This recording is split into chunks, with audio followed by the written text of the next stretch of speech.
بسم اللہ الرحمن الرحیم۔ خلیفہ ہارون الرشید عباسی خاندان کا 5واں خلیفہ تھا۔ عباسیوں نے طویل عرصے تک اسلامی دنیا پر حکومت کی، لیکن ان میں سے شہرت صرف ہارون الرشید کو نصیب ہوئی۔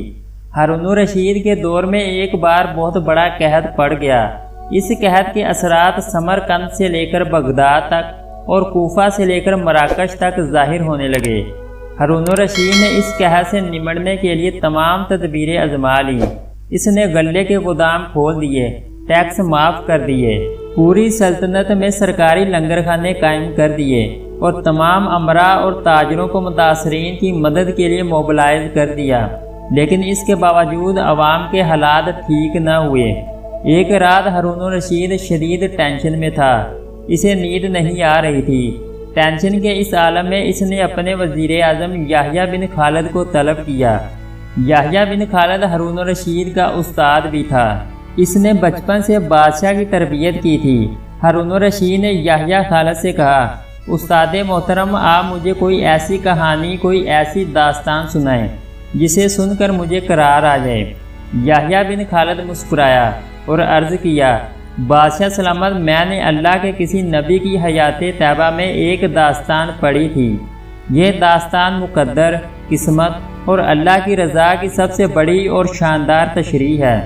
آپ اگر اجازت دیں تو میں وہ داستان آپ کے سامنے دہرا دوں۔ بادشاہ نے بے چینی سے فرمایا، یا استاد فوراً فرمائیے، میری جان حلق میں اٹک رہی ہے۔ یحییٰ خالد نے عرض کیا، کسی جنگل میں ایک بندریا سفر کے لیے روانہ ہونے لگی۔ اس کا ایک بچہ تھا، وہ بچے کو ساتھ نہیں لے جا سکتی تھی، چنانچہ وہ شیر کے پاس گئی۔ اس سے عرض کیا، جناب آپ جنگل کے بادشاہ ہیں، میں سفر پر روانہ ہونے لگی ہوں، میری خواہش ہے آپ میرے بچے کی حفاظت اپنے ذمے لے لیں۔ شیر نے حامی بھر لی۔ بندریا نے اپنا بچہ شیر کے حوالے کر دیا۔ شیر نے بچہ اپنے کندھے پر بٹھا لیا۔ بندریا سفر پر روانہ ہو گئی۔ اب شیر روزانہ بندر کے بچے کو کندھے پر بٹھاتا اور جنگل میں اپنے روزمرہ کے کام کرتا رہتا۔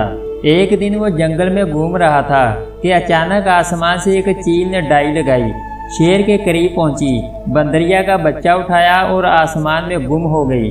شیر جنگل میں بھاگا دوڑا، لیکن وہ چیل کو نہ پکڑ سکا۔ یحییٰ خالد رکا، اس نے سانس لیا اور خلیفہ ہارون الرشید سے عرض کیا، بادشاہ سلامت، چند دن بعد بندریا واپس آئی اور شیر سے اپنے بچے کا مطالبہ کر دیا۔ شیر نے شرمندگی سے جواب دیا، تمہارا بچہ تو چیل لے گئی ہے۔ بندریا کو غصہ آ گیا اور اس نے چلا کر کہا، تم کیسے بادشاہ ہو؟ تم ایک امانت کی حفاظت نہیں کر سکے، تم اس سارے جنگل کا نظام کیسے چلاؤ گے؟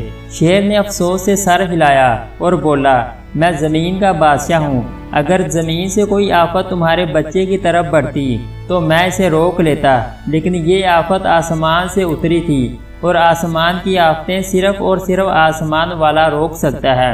یہ کہانی سنانے کے بعد یحییٰ بن خالد نے ہارون الرشید سے عرض کیا، بادشاہ سلامت، قحط کی یہ آفت بھی اگر زمین سے نکلی ہوتی تو آپ اسے روک لیتے، بادشاہ نہ بنے، فقیر بنے، یہ آفت رک جائے گی۔ دنیا میں آفتیں دو قسم کی ہوتی ہیں، آسمانی مصیبتیں اور زمینی آفتیں۔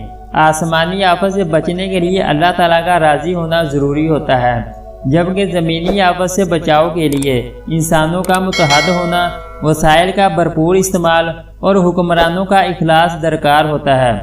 یحییٰ بن خالد نے ہارون الرشید کو کہا تھا، بادشاہ سلامت، آسمانی آفتیں اس وقت تک ختم نہیں ہوتی جب تک انسان اپنے رب کو راضی نہیں کر لیتا۔